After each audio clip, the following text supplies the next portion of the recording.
คุ้มค่าในก็คาเห็นมาอ่อนด้วยคาเดออนมาเลด้วยบรรยากาศปอยปีเหมือใต้ที่เชียงใหม่นะครับอันนั้นก็เป็นบรรยากาศด้วย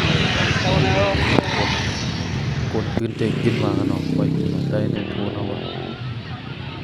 นี่ครับนี่ครับด้วยครับขึ้นว่าขึ้นครับกันแน่ๆปอยปีเหมือใต้ที่วัดกุมารกันเนาะ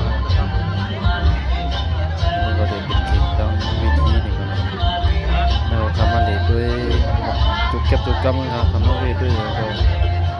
ก็เลยถ่ายคลิปมานี่แต่ถ่ายพี่น้องมีอะไรติดตามก็ด้วยครับ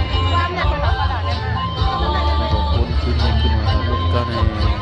เข้าไปข้างในที่ขึ้นรถนั่นเมียวครับที่ขึ้นรถนั่นหายาม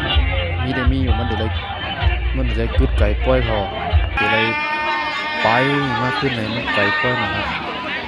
เพราะว่าที่ขึ้นนี่ก็เป็นมอกใครเป็นกิโลบุญนะครับร่างกายพวกเขากว่าคำกันนะจานกว่าเจ้าอะไรตีกินไหนยินไหนก็เอาค่ะก็นั่งใกล้กันเนาะ